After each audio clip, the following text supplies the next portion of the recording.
Most overexplaining is not communication, it's threat response. When humans feel socially evaluated, the brain processes it similarly to physical pain. The anterior cingulate cortex activates, cortisol rises, the nervous system prepares to protect status.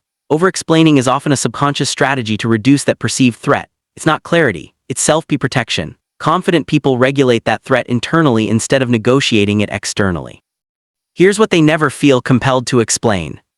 1. Their no. When someone says no and immediately follows it with paragraphs of justification, the subtext is clear. Please don't withdraw approval. Confident individuals tolerate micro-disapproval. They understand something most people resist. Every boundary creates friction. Friction is not wrongdoing. They don't rush to soothe discomfort that their boundary triggered because they are not dependent on being perceived as agreeable. A clean no signals internal authority. No over context, no performance, no apology.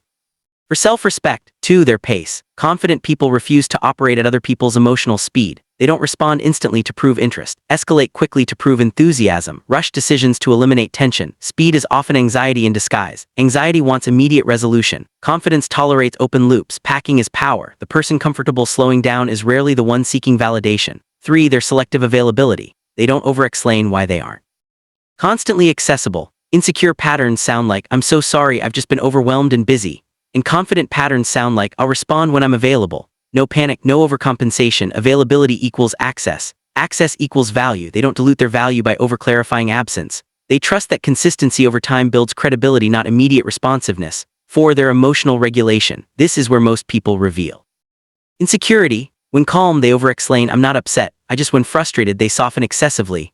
I'm not trying to be dramatic, but confident individuals do not defend regulated emotion. They understand what happens neurologically. When emotionally flooded, blood flow shifts away from the prefrontal cortex. Decision narrows, long-term thinking decreases. So they train the pause, stimulus, gap response. And when they respond calmly, they don't justify the calm. They let it stand even if others are dysregulated. That stability communicates more than explanation ever could. 5. Their standards. Insecure individuals disguise standards as negotiable preferences to avoid rejection.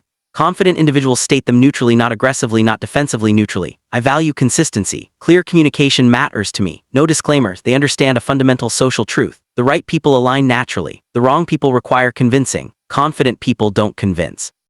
They filter. 6. Their success. As status rises, many people instinctively shrink to reduce social threat.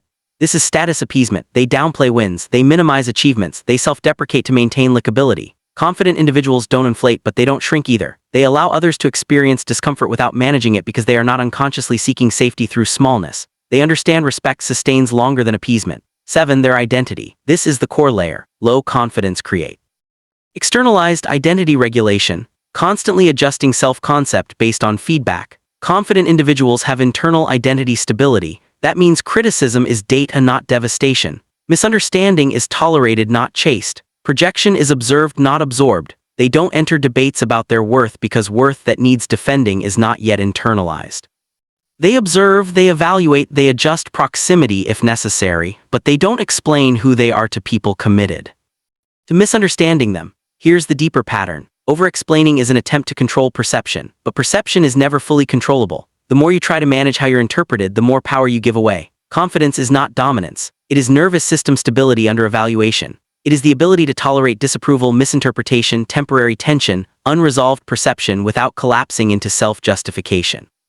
And the moment you no longer feel compelled to explain everything, your presence shifts, your words become fewer, your boundaries become cleaner, your energy becomes heavier because stability is persuasive and persuasion without anxiety is power.